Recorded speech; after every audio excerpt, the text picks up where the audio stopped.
The grand ballroom of Valdoria Palace sparkled under crystal chandeliers as Queen Isabel's birthday celebration reached its peak. Noble families from across the kingdom had gathered to honor their beloved monarch, but beneath the glittering surface, dark schemes were brewing. Lady Cordelia Blackthorne, the Queen's ambitious sister-in-law, watched from the shadows as young Princess Alara danced gracefully with visiting diplomats. The 15-year-old princess was everything Cordelia despised: kind, intelligent, and beloved by the people. More importantly, she stood directly in the line of succession that Cordelia desperately wanted for her own son, Prince Marcus.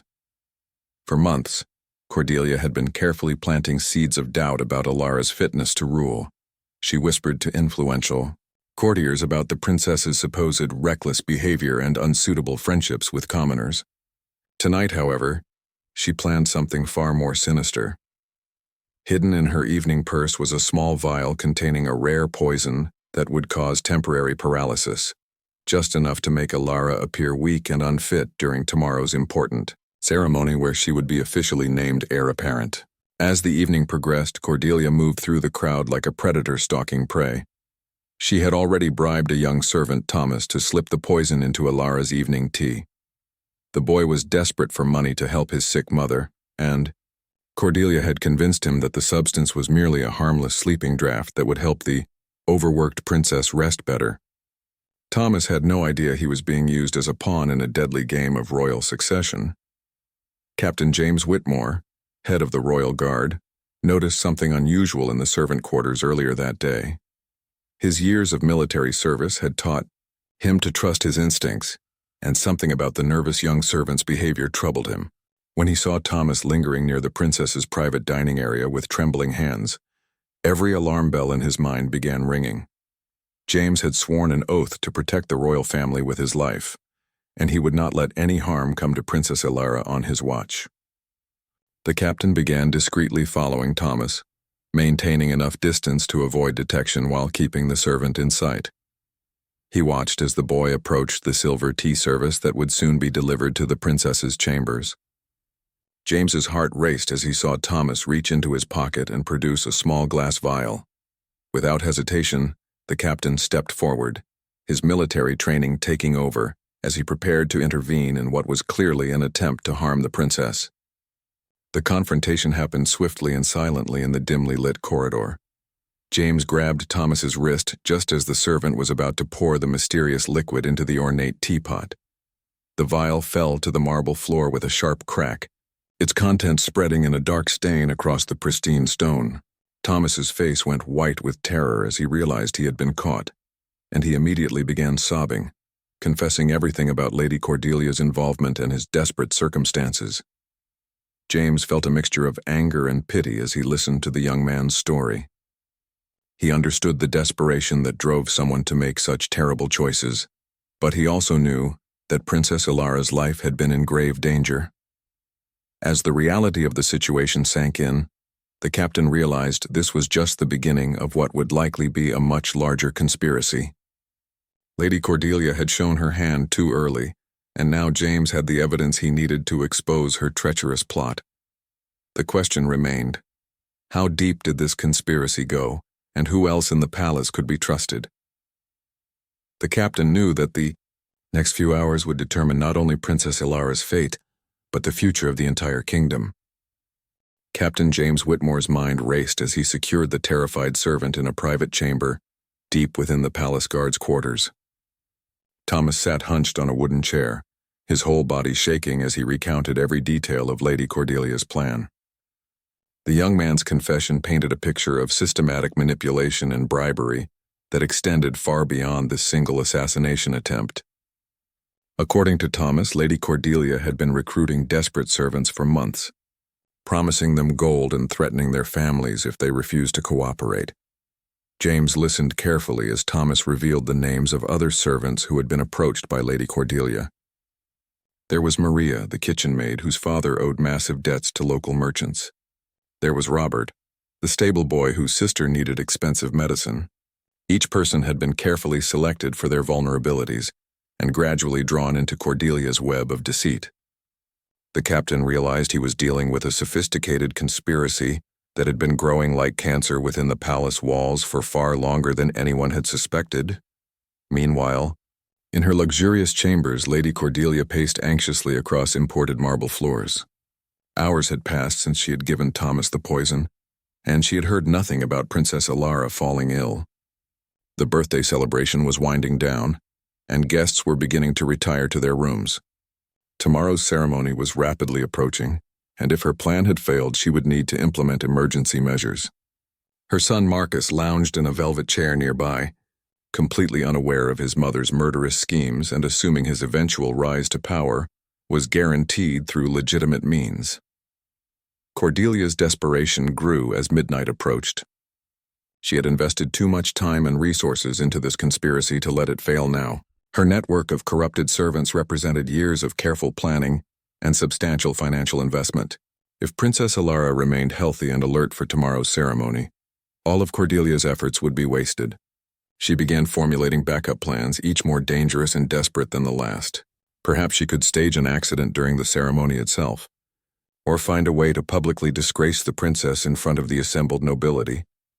Captain James knew he needed concrete evidence before he could accuse someone as powerful as Lady Cordelia. A servant's confession alone would not be enough to convince Queen Isabel or the royal court.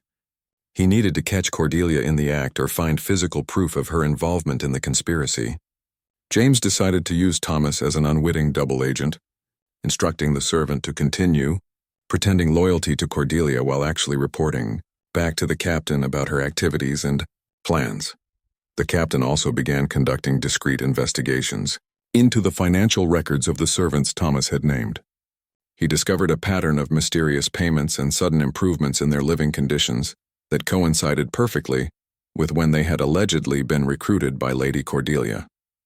Bank records showed several large withdrawals from accounts connected to Cordelia's personal finances, always in amounts that matched the bribes the servants described receiving. This financial evidence would be crucial in building a case against the ambitious noblewoman. As dawn approached, James made the difficult decision to inform Princess Alara about the attempt on her life. The princess had a right to know about the danger she faced, and her cooperation would be essential in exposing the full extent of the conspiracy. He found her in the palace library, reading diplomatic reports in preparation for her upcoming responsibilities as heir apparent. When James revealed the truth about the poisoning attempt, Alara's initial shock quickly transformed into determined resolve. She insisted on playing an active role in bringing the conspirators to justice, demonstrating the same courage and wisdom that made her beloved by the people. The princess understood that this conspiracy threatened not just her own life, but the stability of the entire kingdom, and she was prepared to do whatever was necessary to protect her family and her future subjects. Princess Alara sat in stunned silence for several moments after Captain James finished explaining the assassination attempt. The library's ancient books seemed to watch over them as she processed the reality that someone within her own family's inner circle had tried to murder her. Her hands trembled slightly as she set down the diplomatic papers she had been studying, but her voice remained steady when she finally spoke. She thanked James for his vigilance and immediately began discussing how they could work together to expose Lady Cordelia's conspiracy without putting other innocent people in danger. The princess's first concern was for the servants, who had been manipulated into participating in the plot. She understood that people like Thomas were victims of Cordelia's manipulation, rather than true criminals. Alara insisted that any investigation must focus on helping these vulnerable individuals rather than simply punishing them. She suggested offering them protection and alternative employment in exchange for their cooperation in exposing the larger conspiracy. This compassionate approach impressed Captain James and reinforced his belief that Alara truly possessed the wisdom and character needed to rule the kingdom. Together, they developed a plan to gather irrefutable evidence against Lady Cordelia. Princess Alara would continue her normal activities while secretly working with James to document every aspect of the conspiracy. They would use Thomas and the other compromised servants as sources of information, while simultaneously working to protect them from Cordelia's retaliation. The princess insisted on personally speaking with each servant to understand their circumstances and ensure they felt safe coming forward with the truth. Lady Cordelia's anxiety reached a breaking point as the morning of the succession ceremony arrived. Her spies among the servants reported that Princess Ilara appeared completely healthy and was actively preparing for the day's events. Cordelia realized her poison plot had somehow failed, but she had no way of knowing whether her involvement had been discovered. She spent hours pacing in her chambers, weighing her options and growing increasingly desperate. Her son Marcus began asking questions about her obvious distress, forcing Cordelia to maintain a facade of calm while her world crumbled around her. In a moment of panic, Cordelia made a critical mistake. She decided to personally confront Thomas to find out what had gone wrong with the poisoning attempt. This decision would prove to be her downfall, as Captain James had anticipated exactly this kind of desperate move. The captain had positioned guards throughout the palace to monitor Cordelia's movements, and when she left her chambers to seek out the young servant, she was quietly followed by his most trusted men. The confrontation between Cordelia and Thomas took place in a secluded courtyard garden where she thought they could speak privately. Unknown to her, Captain James and Princess Ilara were hidden nearby, listening to every word and documenting everything for future use as evidence. Cordelia's desperation made her careless, and she openly discussed the failed poisoning attempt, her broader conspiracy, and her plans for future attacks against the princess. Her words were clearly audible to the hidden witnesses, providing them with the direct confession they needed. When Cordelia began threatening Thomas and his family for the apparent failure of the plot, Princess Ilara could no longer remain hidden. The princess stepped forward with Captain James and several guards, confronting her would-be assassin directly. Cordelia's face went white with shock as she realized she had been caught in the act of threatening a witness. Her carefully constructed facade finally crumbled completely as she found herself surrounded by evidence of her treachery. The ambitious noblewoman's dreams of power had transformed into a nightmare of exposure and disgrace. As guards moved to arrest her, Cordelia made one final desperate attempt to escape, but her years of comfortable palace living had not prepared her for a physical confrontation with trained soldiers. The conspiracy that had taken months to build was finally collapsing around her, and there was no escape from the consequences of her actions. Lady Cordelia's arrest sent shockwaves throughout Valdoria Palace as news of the conspiracy spread among the noble families and servants. Queen Isabel was summoned immediately to hear the evidence against her sister-in-law, and the monarch's face grew increasingly grave as Captain James presented the documented proof of the assassination attempt. The Queen struggled to balance her shock at the betrayal with her duty to ensure justice was served fairly and completely. She ordered the immediate lockdown of the palace while investigators searched Cordelia's chambers for additional evidence of the conspiracy. The search of Cordelia's private rooms revealed far more than anyone had expected. Hidden behind false walls and concealed in secret compartments, investigators discovered detailed plans for multiple assassination attempts, financial records of bribes paid to dozens of servants, and correspondence with foreign agents who had been working to destabilize the kingdom. The scope of the conspiracy was staggering. Cordelia had not simply been trying to eliminate Princess Ilara, but had been working to create chaos that would allow her to seize control of the throne through her son. Prince Marcus faced the devastating reality that his mother had been plotting treason without his knowledge. The young man had always assumed his eventual rise to power would come through legitimate means, and learning about the murders and bribes committed in his name left him emotionally shattered. He immediately renounced any claim to the throne and publicly apologized to Princess Ilara and the royal family. Marcus volunteered to testify against his mother and provide any assistance needed to uncover the full extent of her criminal network. The investigation revealed that Cordelia's conspiracy extended beyond the palace walls and into the highest levels of the kingdom's government. Several minor nobles had been secretly supporting her efforts, believing they would gain power and influence when she seized control.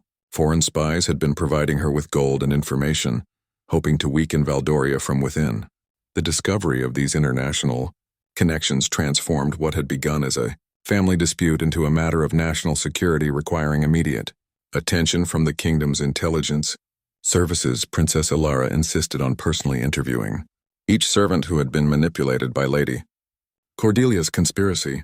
She wanted to understand their individual circumstances and ensure they received appropriate help rather than punishment. Many of these servants broke down in tears when they met with the princess. overwhelmed by guilt over their involvement and amazed by her compassionate response. Alara arranged for medical care, financial assistance, and alternative employment for those who needed it, demonstrating the kind of leadership that would define her future reign. Captain James worked tirelessly to document every aspect of the conspiracy for the upcoming trial. His meticulous investigation uncovered evidence of at least 6 different plots against Princess Alara's life, ranging from poisoning attempts to planned accidents during official ceremonies. The captain's dedication and skill in unraveling the conspiracy earned him recognition throughout the kingdom and a personal commendation from Queen Isabel. His actions had not only saved the princess's life but had exposed a network of traitors that threatened the entire royal family. As the full scope of Lady Cordelia's treachery became clear, preparations began for what would become the most significant treason trial in Valdoria's history.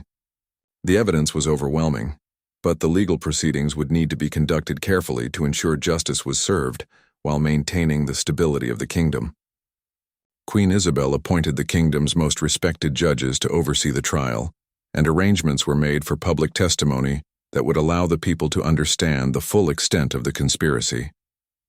The upcoming trial would serve not only as a pursuit of justice, but as a demonstration that no one, regardless of their noble birth or family connections, was above the law in Valdoria.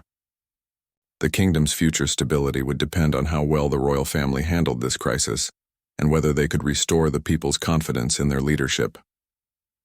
The trial of Lady Cordelia Blackthorne began 3 weeks after her arrest, and the grand courtroom of Valdoria Palace had never seen such a gathering of nobility, commoners, and foreign dignitaries. Queen Isabel had decided to make the proceedings public, believing that transparency was essential for maintaining the people's trust in the royal family. The evidence against Cordelia was presented methodically over several days, with Captain James serving as the primary witness and Thomas providing crucial testimony about how he had been manipulated into participating in the assassination attempt. Lady Cordelia maintained her composure during the early days of the trial, but as witness after witness testified against her, the weight of evidence became impossible to deny. The financial records, correspondence with foreign agents, and detailed assassination plans created an overwhelming case for treason. Her defense attorney argued that she had been driven to desperation by concerns about the kingdom's future. But this explanation only served to further highlight the premeditated nature of her crimes. Princess Alara's testimony became the most compelling moment of the entire trial. She spoke with grace and dignity about the attempts on her life, but focused primarily on the victims of Cordelia's manipulation, rather than her own suffering. The princess described her conversations with the servants, who had been coerced into participating in the conspiracy, emphasizing their desperate circumstances and the systematic way Cordelia had exploited their vulnerabilities. Her compassionate words moved many spectators to tears and demonstrated the kind of leadership the kingdom could expect from their future queen. The revelation of foreign involvement in the conspiracy shocked the assembled crowd and transformed the trial into an international incident. Evidence showed that agents from the neighboring kingdom of Astoria had been secretly funding Cordelia's activities and providing her with specialized poisons and intelligence about palace security. This discovery led to immediate diplomatic tensions between the two kingdoms and required careful negotiation to prevent the situation from escalating into open warfare. Thomas's testimony proved to be particularly powerful because of his obvious remorse and the detailed information he provided about Cordelia's recruitment methods. The young servant described how Cordelia had gradually drawn him into the conspiracy, starting with small favors and gradually escalating to more serious criminal activities. His account revealed the sophisticated psychological manipulation tactics Cordelia had used to control her network of accomplices, showing that she was far more dangerous than anyone had initially realized. As the evidence mounted against her, Lady Cordelia finally broke down and confessed to everything. In a dramatic courtroom scene, she admitted to orchestrating multiple assassination attempts against Princess Alara and revealed additional plots that investigators had not yet discovered. Her confession included details about planned attacks on other members of the royal family and schemes to manipulate foreign trade agreements for personal profit. The scope of her criminal activities was so extensive that additional charges had to be added to the indictment. The judges deliberated for only 2 hours before returning with their verdict. Lady Cordelia was found guilty on all charges of treason, attempted murder, conspiracy, and collaboration with foreign enemies. The sentence was life imprisonment in the kingdom's most secure fortress, with all of her titles and properties forfeit to the crown. Her son Marcus was cleared of all charges, but chose to leave the kingdom voluntarily, unable to bear the shame of his mother's actions. The trial's conclusion brought a sense of closure to the kingdom, but also served as a sobering reminder of how close they had come to losing their beloved princess and the stability she represented. Captain James was promoted to the highest rank in the royal guard, and Princess Ilara's succession ceremony was rescheduled with enhanced security measures to ensure no future threats could endanger the royal family. 6 months after Lady Cordelia's trial and imprisonment, Princess Ilara's official succession ceremony finally took place in the magnificent Cathedral of Valdoria. The event had been postponed to allow time for the kingdom to heal from the conspiracy's revelations and to implement new security measures that would protect the royal family from future threats. Thousands of citizens gathered in the streets outside the cathedral to witness their beloved princess officially become heir apparent, their cheers echoing through the ancient stone walls as she took her solemn oath to serve the kingdom with honor and wisdom. The ceremony itself was a masterpiece of tradition and renewal, combining centuries-old rituals with new elements that reflected the lessons learned from recent events. Princess Ilara wore the crown of succession, a magnificent piece crafted from Valdorian silver and adorned with gems representing each province of the kingdom. As she knelt before Queen Isabel to receive her official blessing, the assembled nobility and foreign dignitaries witnessed not just a transfer of power, but a symbol of the kingdom's resilience in the face of betrayal and conspiracy. Captain James Whitmore stood at his new position as commander of the Royal Guard, watching the ceremony with pride and vigilance. His promotion had come with expanded responsibilities for protecting the entire royal family, and he had spent months developing new security protocols based on the weaknesses exposed by Cordelia's conspiracy. The captain's team now included specially trained investigators who worked to identify potential threats before they could develop into serious dangers. His dedication to protecting Princess Ilara had become legendary throughout the kingdom, inspiring a new generation of young people to pursue careers in royal service. The foreign diplomatic consequences of Cordelia's conspiracy continued to unfold even as the succession ceremony took place. The Kingdom of Astoria had been forced to publicly apologize for their agents' involvement in the assassination attempts and had agreed to pay substantial reparations to Valdoria. Several Astorian officials had been arrested and tried in their own kingdom, and new treaties had been negotiated to prevent future interference in Valdorian affairs. These diplomatic victories had strengthened Princess Ilara's position on the international stage even before she officially became heir apparent.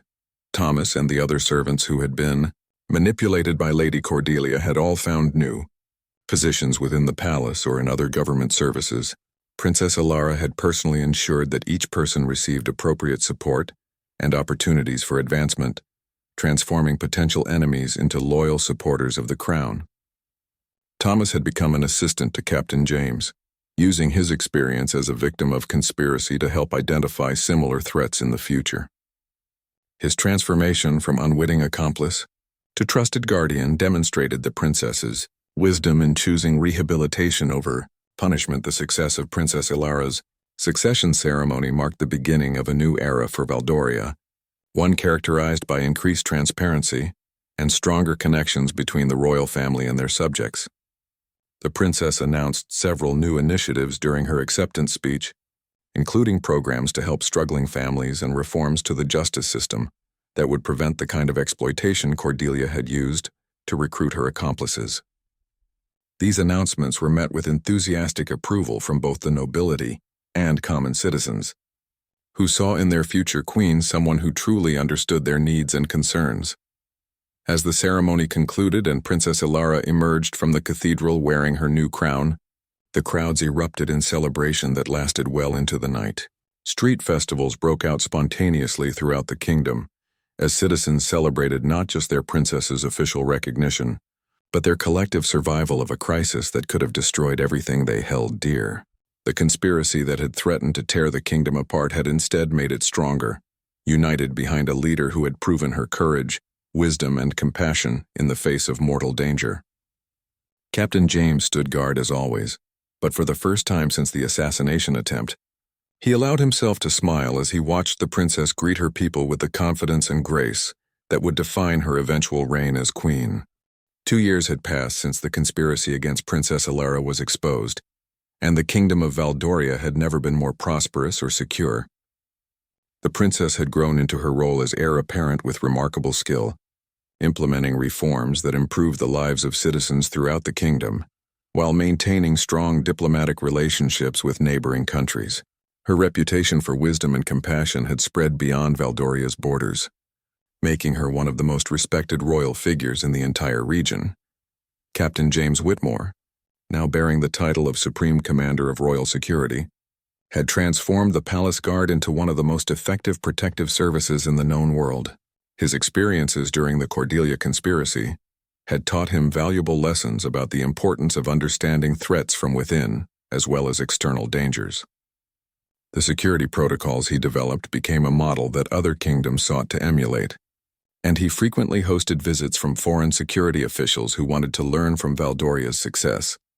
Lady Cordelia remained imprisoned in the fortress of Ironhold, where she spent her days in solitary contemplation of the choices that had led to her downfall. Occasional reports from her guards suggested that she had finally begun to understand the magnitude of her crimes and the pain she had caused to innocent people. Some members of the royal court advocated for reducing her sentence, but Princess Elara maintained that justice required Cordelia to serve her full term while ensuring she received adequate medical care and opportunities for genuine rehabilitation. The former servants who had been caught in Cordelia's web had all rebuilt their lives successfully, many of them rising to positions of greater responsibility and respect within the kingdom's government. Thomas had become one of Captain James's most trusted investigators, using his first-hand experience with manipulation and coercion to help identify and prevent similar conspiracies. His transformation from victim to protector inspired many others who had faced difficult circumstances to believe that redemption and positive change were always possible. Princess Elara's leadership style had evolved to emphasize collaboration and transparency, qualities that made her beloved by both the nobility and common citizens. She regularly held public audiences where any citizen could bring concerns directly to her attention, and she had established a network of advisors that included people from all social classes and professions. This inclusive approach to governance created a sense of shared ownership in the kingdom's success and made it much more difficult for future conspiracies to develop. The diplomatic relationships between Valdoria and its neighbors had reached new levels of cooperation and mutual respect. The Astorian government had worked diligently to repair the damage caused by their involvement in the conspiracy, and the two kingdoms now collaborated on trade agreements and security measures that benefited both nations. Princess Elara's skillful handling of the international crisis had demonstrated her potential as a future queen and earned her recognition as a rising diplomatic star. As Queen Isabel's health began to decline with age, preparations quietly began for Princess Elara's eventual coronation as the new monarch.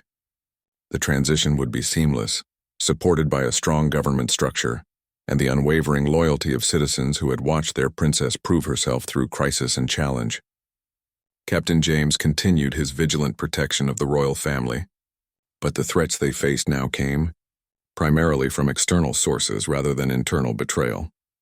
The story of how a brave royal guard's quick thinking had saved a princess and exposed a dangerous conspiracy became legend throughout Valdoria and beyond.